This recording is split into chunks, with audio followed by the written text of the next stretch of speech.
Algunas escenas de este programa fueron grabadas nuevamente.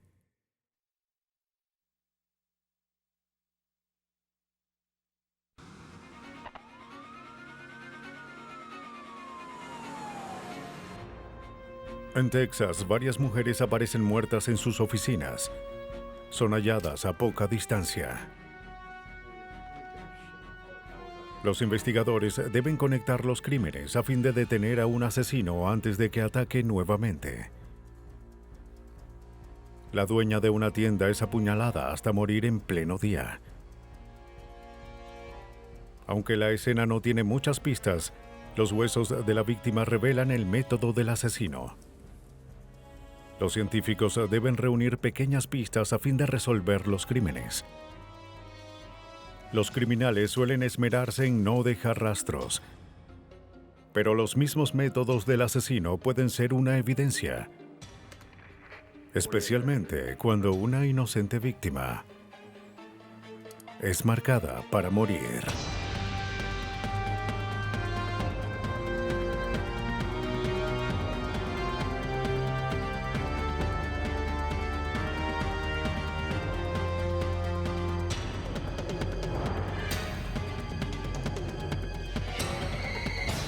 Los nuevos detectives, casos estudiados por la ciencia forense. Marcados para morir. Houston, Texas, una de las zonas metropolitanas más prósperas de Estados Unidos, goza de un crecimiento económico veloz. Es un refugio para aquellos que buscan una mejor vida y mayores oportunidades. Pero en 1996, los trabajadores de Houston caen presas del pánico a causa de un sádico asesino.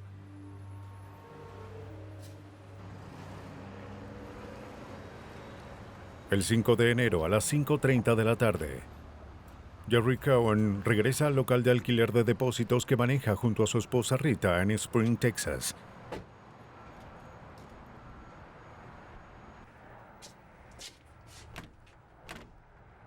Cohen se sorprende al hallar cerrada la puerta de la oficina y que el letrero de cerrado estuviese allí. ¡Rita! ¡Rita! Atemorizado, Jerry rompe la ventana. ¡Rita! ¡Rita! Parece que habían robado ¿Rita? la oficina, pero lo que vio después ¡Rita! fue devastador. Notifica a la policía. Espere que lleguen los oficiales, por favor.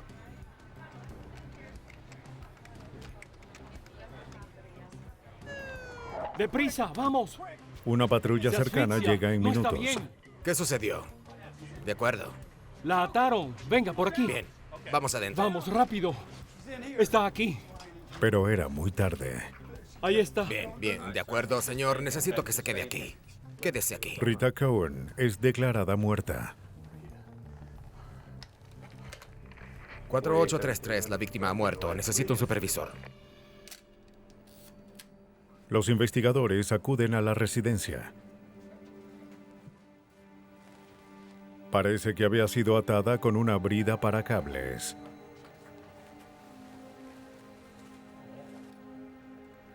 Las manos y pies de Rita estaban atados, y los investigadores creían que había logrado soltar una mano en un desesperado intento para seguir con vida. El detective Ben Bale investiga. ¿Decías algo sobre una caja? Fue una forma muy brutal de morir. Tenía una brida alrededor del cuello y sabía que podía morir. No había forma de que pudiera soltarse. El motivo parecía ser robo. Realmente creemos que todo fue premeditado, ya que el asesino llevó las bridas para cables a la escena del crimen. Las bridas eran hechas de un plástico industrial. La caja está en el mostrador. Los investigadores revisan el apartamento y la oficina para encontrar pistas que revelen la identidad del asesino. Aunque hubo dinero robado, algo más llamó la atención del detective Bill. Hallamos dinero. ¿Pero qué es esto? Es un contrato. Un contrato de alquiler. En el escritorio había un contrato usado por los empleados del local de alquiler de depósitos. Y toda la información de la compañía y del número del depósito estaba escrita allí. Pero los datos del cliente no estaban escritos en el contrato.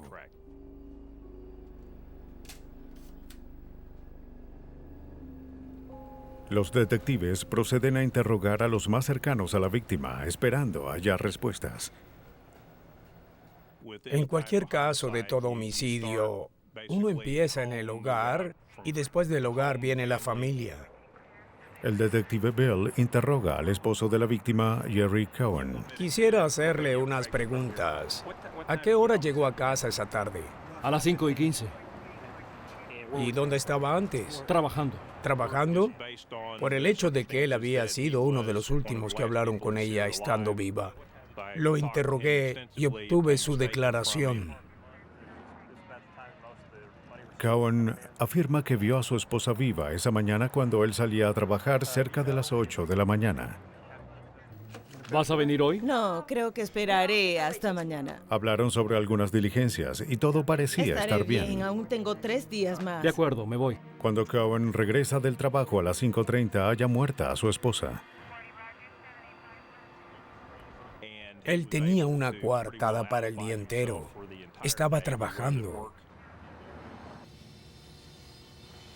Durante la autopsia, el forense observa lesiones profundas en el cuello de la víctima. Rita había sido atada con muchísima fuerza. No tenía oportunidad. Se determina que la víctima murió estrangulada. También se hallan contusiones en sus muñecas y tobillos.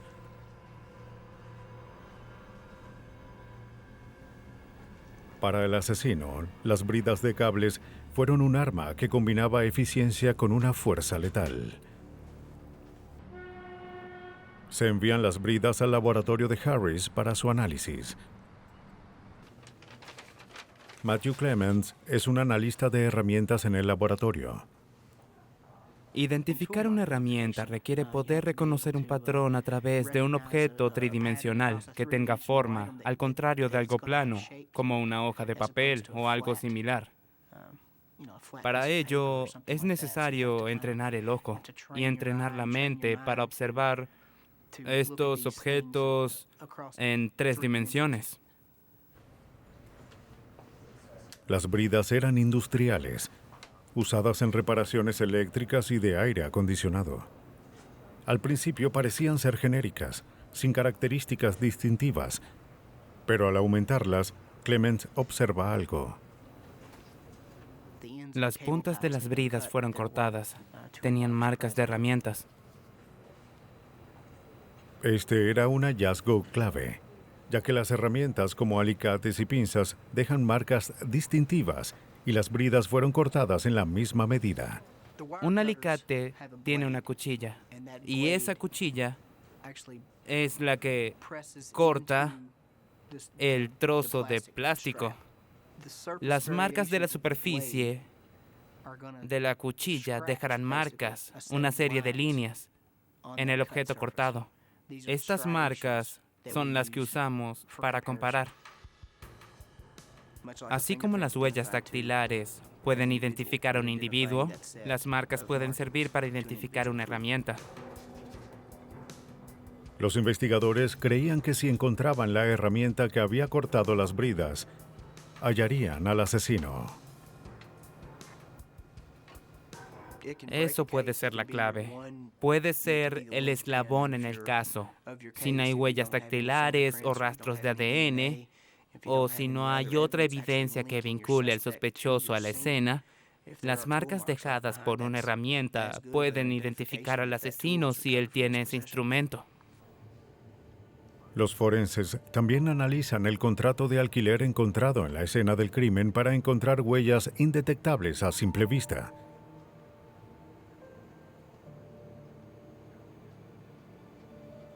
Analista de huellas, Gail Mills.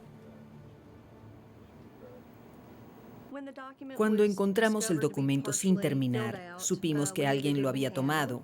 Un objeto poroso, como una hoja, tiene residuos dejados por huellas. Al tocar el papel, el residuo de la huella se transfiere al documento y dentro de ese residuo hay elementos como grasas, aceites, sal y aminoácidos. Mills aplica un químico llamado DFO para analizar la hoja. El químico reacciona a los aminoácidos hallados en la huella. La hoja se pone a secar y las huellas son analizadas con una luz alterna. Una luz alterna es una luz forense intensa que usamos para buscar ciertas evidencias. La luz tiene diferentes longitudes de onda que se pueden ajustar para que esas evidencias se vean fluorescentes. El documento se examina con esas luces y si hay una huella que haya reaccionado por los aminoácidos, debería verse fluorescente. La forense Mills encuentra una huella que no coincidía con la de la víctima.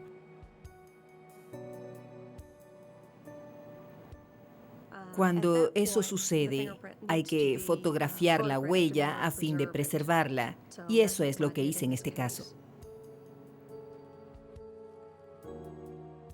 Ahora los investigadores debían vincular la huella sin identificar a un sospechoso.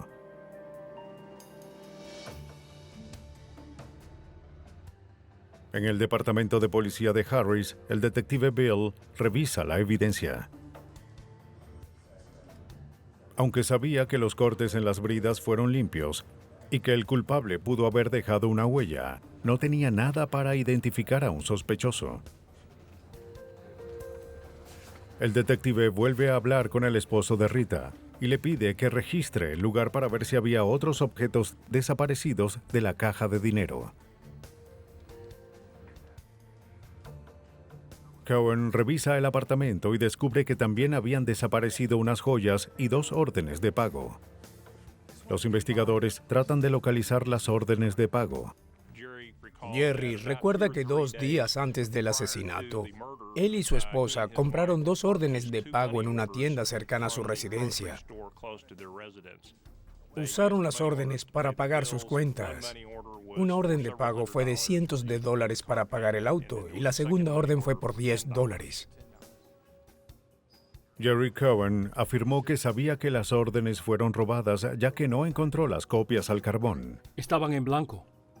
Como las órdenes eran tan valiosas como el dinero, el detective Bill creía que el motivo del asesinato podría ser el dinero. Procede a localizar las órdenes.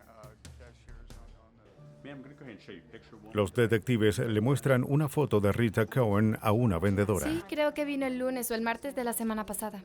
La vendedora recordaba que Rita compró las órdenes. Probablemente el lunes. Pero había un problema. La tienda no tenía registros de las órdenes de pago. Los investigadores proceden a contactar a la compañía que las emitía. Tendremos que llamar a la compañía para verificar. Si llaman a la compañía, digan este número para que lo localicen. Hola, soy el detective Bell de la policía de Houston. Queremos localizar un par de órdenes. Contacté a la compañía emisora y dije que trabajaba en un homicidio. La compañía me dijo que podían localizar las órdenes de pago, pero que les tomaría varias semanas antes de darnos respuestas. Los detectives sabían que si no hallaban a un sospechoso en 48 horas, sus oportunidades para resolver el crimen bajarían drásticamente. Cualquier retraso en una investigación de homicidio mantendría al asesino libre por más tiempo. Y como descubrieron luego, ese retraso podría ser mortal.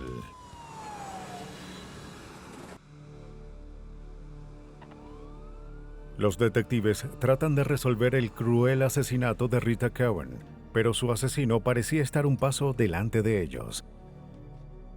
En el condado cercano de Montgomery, solo 17 días después del asesinato, otra mujer es hallada estrangulada en su oficina.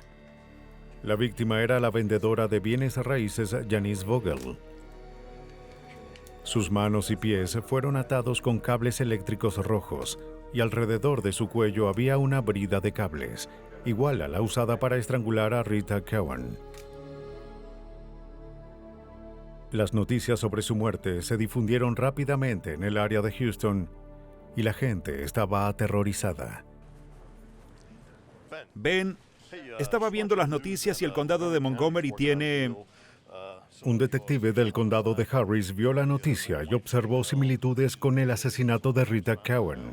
Aparentemente estrangulada. Revisé algunas notas y detalles. Quizás habría que llamarlos para saber más. El detective Bill contacta a los investigadores de Montgomery. Parecía que estaban buscando al mismo asesino. ¿Quién podría atacar otra vez? Parecía que en ese asesinato se habían usado las mismas ataduras. Antes del asesinato que hubo, no tuvimos otros casos ni remotamente similares, y que un segundo homicidio ocurriera 10 días después con tanta cercanía nos hizo creer que había un asesino en serie y que probablemente seguiría matando víctimas hasta que lo atrapáramos. La empresa que emitió las órdenes envía un fax. Los investigadores descubren que tenían una pista importante. Descubrieron que alguien había cobrado la orden de pago más alta y me enviaron una copia de la orden cobrada, al frente y al revés, que mostraba el nombre del comprador y el endorso de otra persona. La orden de $400 fue cobrada en Ice House, un bar local, y la firma fue reveladora. La parte delantera de la orden mostraba que había sido adquirida por Roy Landry, cuya dirección estaba en Houston. Había una segunda firma en el reverso de la orden, pero solo el nombre Bill era legible. Verificamos los datos de Landry en la computadora y vimos que tenía varios antecedentes criminales. Inmediatamente determinamos que era un posible sospechoso en el caso debido a su historial criminal. El detective Bill al fin tenía un sospechoso. Ahora debía encontrarlo. Encontramos una fotografía de Roy Landry. La difundimos y mi compañero y yo nos dirigimos hasta Ice House. Si es todo lo que tienes, lo tomaré. Ice House era un bar económico donde los clientes pasaban el rato y se ocupaban de sus asuntos. Los investigadores van al lugar esperando hallar más información sobre la orden de pago. Somos de la policía. Soy el detective Jones. Muestran la fotografía de Roy Landry. ¿Seguro? Bien. Los dueños no lo reconocen y no habían oído hablar de ese nombre. ¿Qué hay de este nombre? Los detectives les muestran la otra firma con el nombre Bill. Bill Costner. La reconocen de inmediato. Se trata de Bill Costner. Habían recibido otro cheque de Costner, pero fue devuelto. Las firmas eran casi idénticas. Inmediatamente reconocieron el nombre como el de Bill Costner, el hombre que reparaba los refrigeradores y el aire acondicionado del lugar. Los detectives debían hablar con Costner y con Landry. Es un cliente regular. Primero hablan con Roy Landry. Pudimos comunicarnos con Landry. Él llegó a la división de homicidios para darnos información limitada sobre Costner y decirnos dónde podríamos encontrarlo. El comprador es Roy Landry. Descubren que tiene un extenso historial criminal y cuando encuentran a Landry, este dudaba en darles información. Puede ser un testigo o un acusado. Usted decide. Bien, no voy a cargar con la culpa. Landry se da por vencido y da información sobre el paradero de Costner. ¿Estuvo involucrado en un robo o algo así? Sí, él dijo algo sobre cometer un robo. Dijo que era pan comido porque la mujer estaba sola. Le pregunté por qué no lo hacía él mismo y dijo que vivía muy cerca. ¿Sabe dónde está lo que robaron? Sí, está en su casa.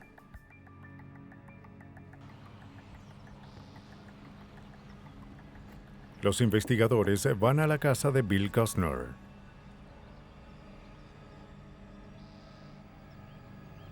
La mayoría de las ventanas no tenían cortinas. Parecía que había pocos muebles en la casa y daba la impresión de que estaba abandonada. Costner no estaba en el lugar, pero el detective Bill hace un sorprendente hallazgo. Cuando regresaba al auto me detuve y observé justo en la entrada, casi incrustada en la tierra, una de las bridas de cables usadas en ambos homicidios. El detective Bill sabía que el hallazgo era circunstancial, insuficiente para hacer un arresto. Cada pista lo acercaba más al asesino. Pero los investigadores debían apresurarse si querían atraparlo antes de que atacara por tercera vez. Cierto. Los investigadores estaban a punto de atrapar a un asesino que aterrorizó a una comunidad. 2 mujeres habían muerto y los detectives trabajaban contrarreloj para atraparlo antes de que atacara de nuevo. El detective Ben Bill verifica los antecedentes del sospechoso principal. Su nombre era Richard William Costner y tenía antecedentes criminales. El detective interroga a la ex esposa de Costner. No nos hemos comunicado para nada. Ella dijo que no había hablado con él en semanas y que no tenía idea de dónde estaba.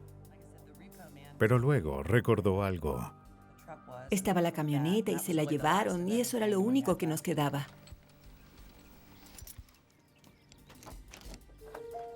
Costner se había atrasado en el pago de su camioneta. Trabajo para ella. No, váyase. No se llevará mi auto. Vine para llevármelo. Lo siento. Semanas antes, un remolcador había llegado para llevarse el auto. Hable con la agencia. No puedo hacer nada. No, solo deje que... Costner estaba furioso, pero no hubo nada que pudiera hacer y observó cómo se llevaban su camioneta. Su esposa recuerda que él ni siquiera pudo sacar su equipo de la parte trasera del auto. Fue muy agresivo.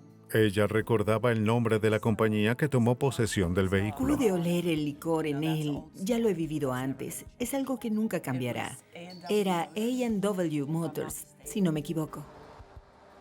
Los investigadores van al lote de autos y hablan con el gerente. Él recordaba la camioneta roja de Costner.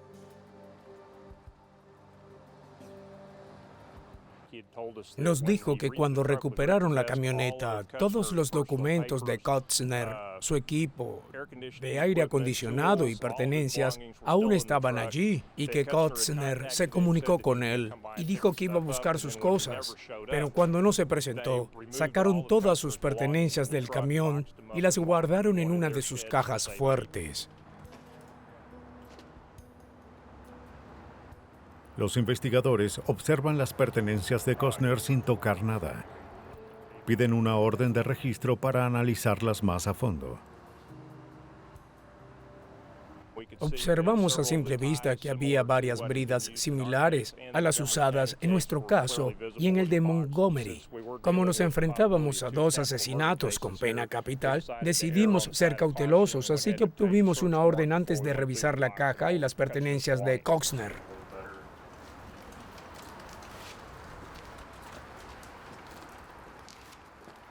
Horas después, los investigadores regresan con la orden. Descubren un arsenal de evidencia. Sí. Cuando encontramos la caja, descubrimos bridas de cables que coincidían con las del caso en Harris. Había bridas similares a las del caso y cables rojos. También hallan una orden de pago de $10. Así como información sobre el depósito número 308. Coincidía con los datos hallados en el escritorio de los Cohen. La información del alquiler con el número del depósito. Los investigadores también hallan un par de alicates. Los analistas en el laboratorio habían determinado que el asesino usó una herramienta como los alicates en las escenas del crimen.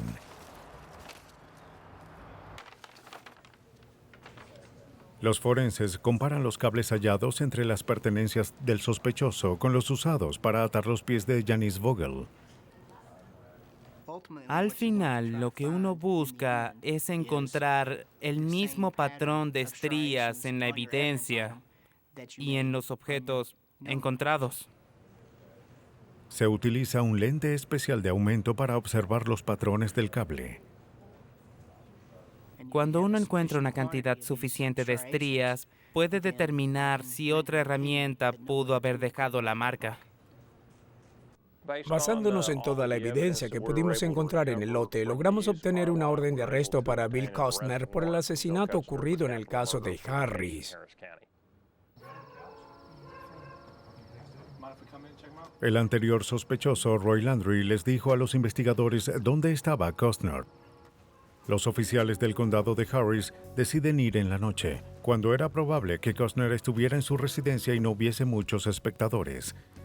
Los detectives entran y encuentran a Bill Costner dormido en el sillón. Soy el detective Bell. Póngase boca abajo, boca abajo. Vamos. ¿Qué es lo que quiere? Está bajo arresto. Espósenlo, vamos. ¿Cómo demonios supo de las órdenes de pago? Es arrestado sin problemas y niega estar involucrado en los crímenes. Dije que estaba bajo arresto, vamos. Bueno, eso es lo que sé de las órdenes. ¿Qué más quieren?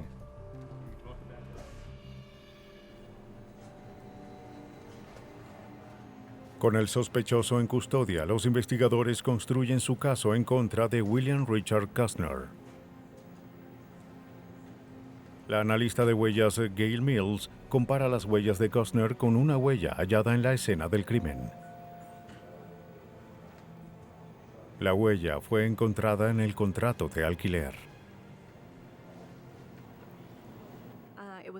La fotografiamos y la comparé con las huellas de Richard Costner, el sospechoso del caso, y determiné que era la huella de Richard Costner la que estaba en el documento. La huella evidenciaba que Costner había estado en la oficina, pero no probaba que hubiese cometido el asesinato. La policía creía que las herramientas de Costner cerrarían el caso. El analista de herramientas Matthew Clemens sabía que los cables fueron cortados con alicates y ahora tenía la herramienta para comparar con las marcas. El proceso que utilizamos para comparar los alicates con la evidencia encontrada en una escena del crimen es examinar cortes similares que no dañen la herramienta. Después de realizar los cortes, Clemens utiliza un microscopio para comparar las marcas y estrías encontradas tanto en la evidencia como en los cortes del análisis. Los investigadores hallan lo que buscaban en el caso de Bill Costner. Una coincidencia perfecta. La evidencia forense que pudimos obtener en la huella, las marcas del alicate y las bridas mostraban que Bill Costner era la persona que cometió los asesinatos y solo él. Bill Costner recibió lo que realmente merecía cuando fue condenado a muerte. Es ejecutado el 7 de agosto de 2002. Bill Costner evitó cometer sus crímenes en lugares concurridos, pero para algunos asesinos, esos lugares no representan un impedimento para matar.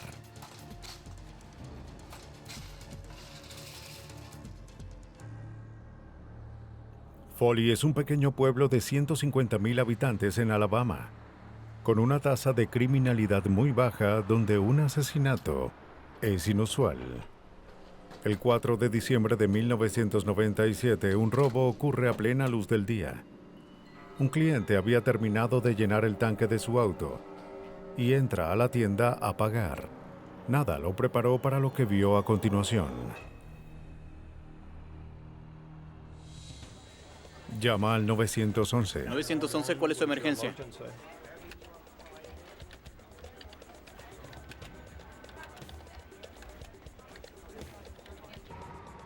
Una ambulancia llega en minutos, pero era muy tarde.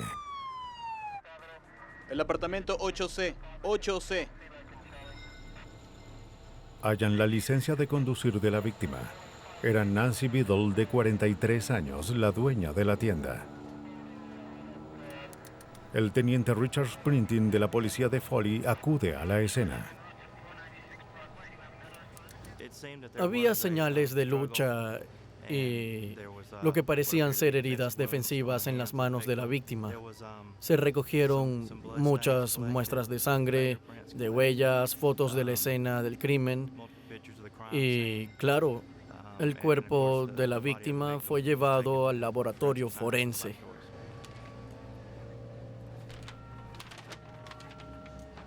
Los investigadores observan que los cuchillos en el mostrador habían sido utilizados. Son guardados como evidencia. La autopsia es llevada a cabo por James Downs en el Departamento de Ciencia Forense de Alabama. Él analiza el brutal asesinato. Tenía al menos 35 heridas punzantes en el rostro, torso y extremidades. Nancy luchó para sobrevivir. Luchó ferozmente contra su asesino, como lo indican un dedo dislocado y múltiples heridas defensivas.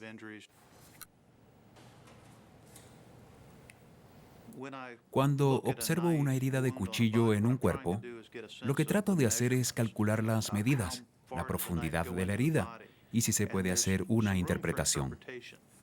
Por ejemplo, en una herida punzante en el torso, la profundidad de la herida depende de si uno está inhalando o no, o si se exhala. El Dr. Downs calcula el ancho y profundidad de cada herida, así como las lesiones en los huesos de la víctima. Downs compara las heridas con los cuchillos encontrados en la escena. En la autopsia de Nancy, fue fácil determinar que las heridas en el cuerpo tenían una profundidad de 10 a casi 12 centímetros y que habían penetrado el hueso, las costillas y el esternón. Cuando observé las heridas, busqué el tipo de arma que pudo haber sido usada y medí cada una de las heridas. Medí el largo de las heridas en el cuerpo, la profundidad de ellas. Esa medida da una idea del largo del cuchillo. Y al observar los cuchillos que me enviaron para comparar con las heridas, era fácil descartarlos porque el largo de las hojas no era el correcto. No tenían el largo ni el ancho adecuado, así que ninguno coincidía con las lesiones en el cuerpo.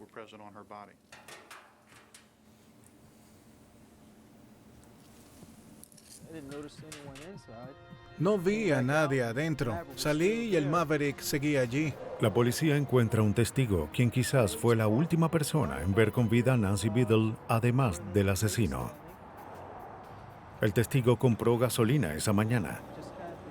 Recordó que cuando regresó a su auto observó un Maverick verde estacionado en la tienda.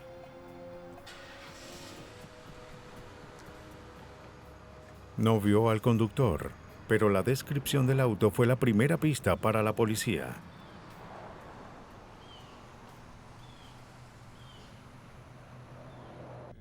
Aunque ese modelo dejó de ser fabricado en 1977, una búsqueda en los archivos de vehículos revela un gran número de Mavericks verdes en el área.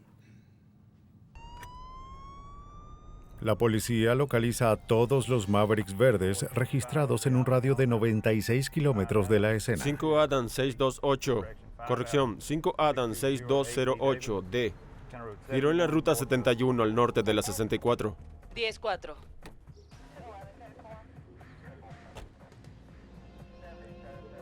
Se interroga a los conductores y se verifica su identificación. Buenas tardes. ¿Puedo ver su licencia, por favor?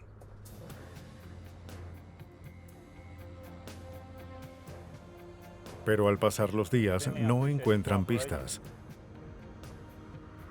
La investigación se estanca. Buscamos un vehículo que coincide con esta descripción. Obviamente no es el suyo. Gracias.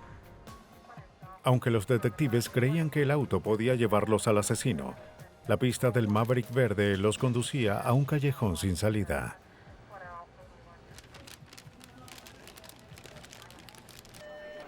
¿911? ¿Cuál es su emergencia? Lo siento, dijo que hay una mujer herida. ¿Dónde se encuentra? 10 días después del brutal asesinato de Nancy Biddle, Los telefonistas del 911 reciben otra alarmante llamada. 911, hay una mujer herida. En la estación de servicios de Diamond, una segunda mujer, la cajera Linda Weber, es hallada apuñalada en la tienda. Las similitudes entre los crímenes eran inquietantes. La estación de servicio estaba en la misma ruta que la estación de Biddle. Y aunque la tienda tenía una cámara de vigilancia, la grabadora había sido arrancada, lo que no dejó rastros del crimen.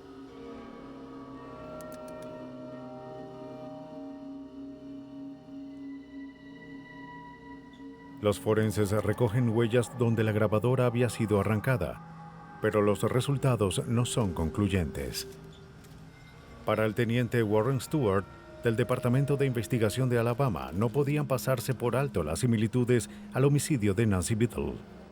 En ambos casos parecía que ocurrió un robo con señales de lucha.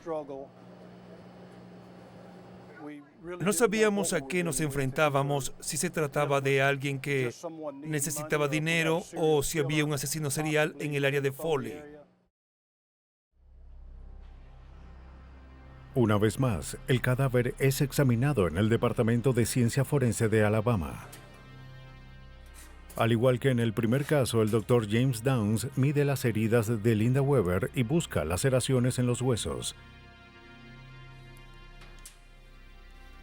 En el caso de Linda, no teníamos marcas que comparar con los cuchillos, pero sí teníamos las medidas de las lesiones en el cuerpo, que eran idénticas a las del cuerpo de Nancy.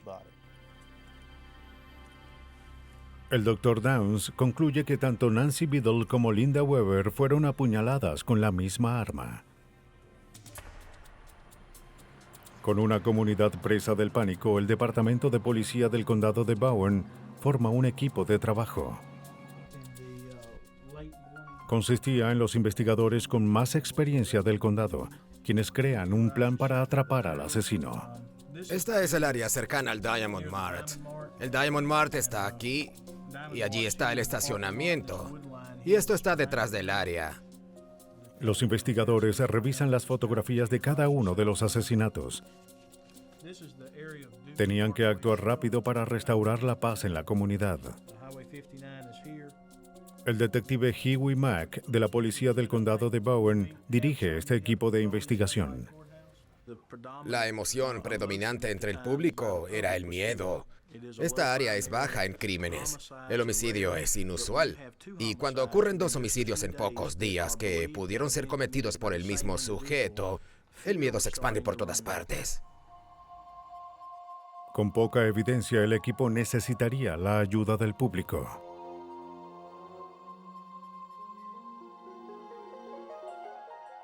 Suministran información a los medios y crean una línea directa para recibir indicios.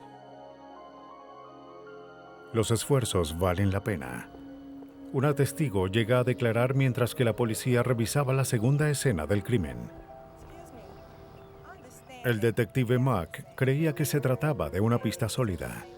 Después del segundo homicidio, llegó una mujer que vio a un hombre negro salir de entre los árboles minutos después de que se cometiera el crimen. Esta testigo literalmente pudo escuchar la ambulancia que se acercaba a la estación de servicio y luego vio a este hombre salir de la escena del crimen. Creyó haber visto antes al hombre en su vecindario. Su nombre era Calvin Stallworth. Los detectives revisan el área detrás de la tienda.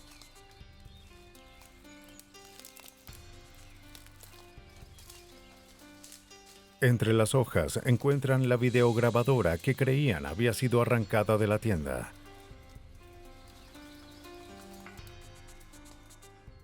Los investigadores esperaban hallar la cinta, pero se decepcionaron al ver la máquina vacía. Alguien se había llevado el video. El bosque era extenso, pero la policía registra el lugar en búsqueda de la cinta. No encuentran nada. Pensamos que la cinta no solo habría grabado al sospechoso, sino que entre las imágenes capturadas por la cámara de la tienda estaría filmado el homicidio de Linda Weber. Los investigadores siguen el indicio dado por la testigo. Verifican los antecedentes de Stallworth. Tenía un largo historial criminal y una orden en su contra. Los investigadores tenían a un sospechoso. Ahora debían encontrarlo. La policía entrega su foto a los medios esperando que alguien pudiera informar de su paradero. Informamos a los medios sobre la fecha, la hora y el lugar del crimen, y les pedimos que invitaran al público a dar cualquier información a la línea directa que creamos para este caso, para que la gente se involucrara. Y luego esta mujer tomó la iniciativa de llamarnos y de informarnos. Después de ver la foto en las noticias, la gerente de una compañía eléctrica local llama a la Hoy policía. más temprano, después de que las noticias... La mujer recordó haber visto al sospechoso en la compañía eléctrica. Dijo que el hombre pagó una deuda de electricidad atrasada. Recordó que él sacó un fajo de billetes y pagó su deuda en efectivo.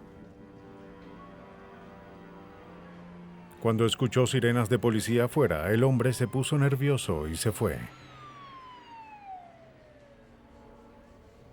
¿Cuál era su apariencia? Parecía como de 20 años. La compañía eléctrica le da a los investigadores la dirección de facturación.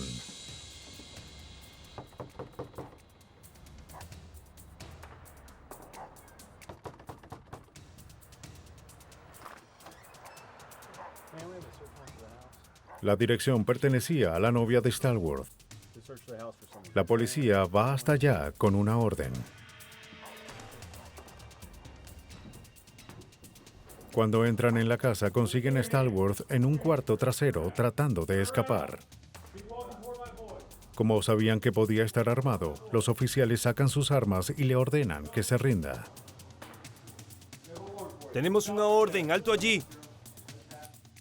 Esposan al sospechoso y proceden a registrar la casa.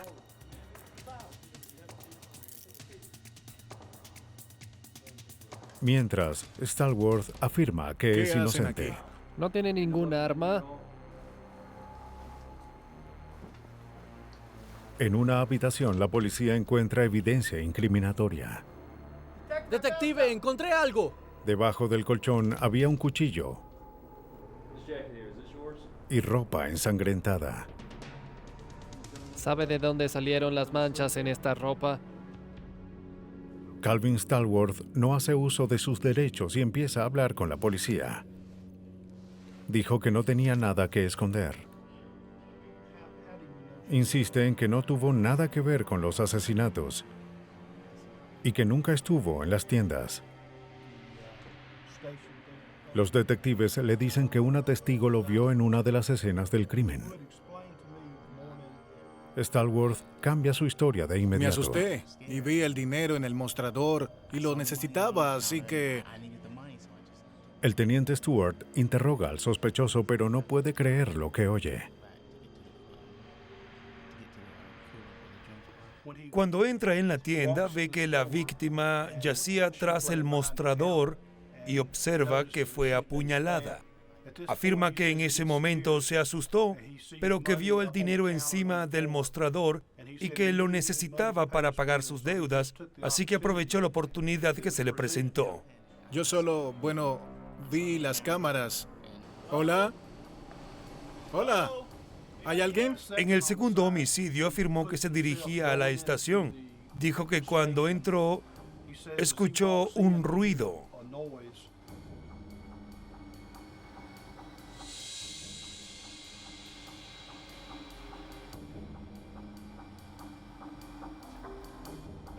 Señora.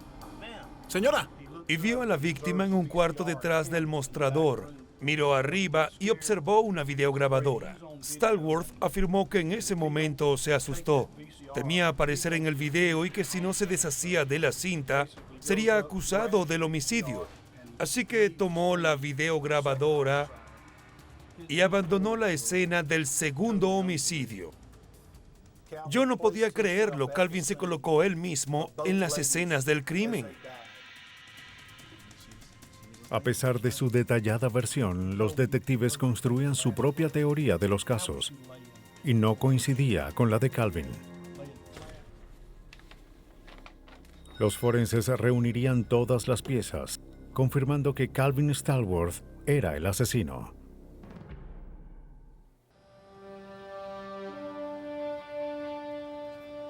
Los detectives estaban convencidos de que Calvin Stallworth había asesinado a 2 empleadas en Alabama, a pesar de que afirmaba su inocencia.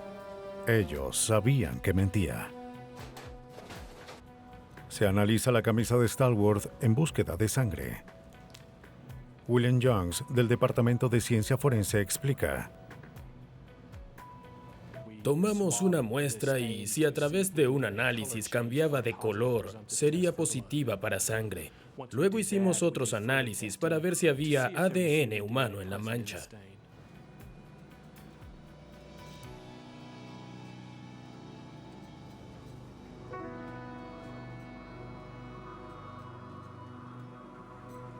La sangre encontrada tenía rastros de ADN idénticos al de Linda Weber.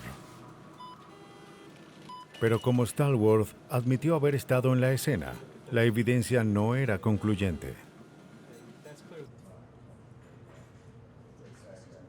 El Dr. Downs procede a analizar el cuchillo encontrado bajo el colchón de Stallworth. Una hoja gruesa y afilada. Mide y anota todas las dimensiones. El tamaño y forma del cuchillo coincidían con la profundidad de las heridas de Nancy Biddle y Linda Weber. Las medidas coinciden con las heridas de ambas. El Dr. Downs luego compara la hoja del cuchillo con los cortes hallados en los huesos de las víctimas.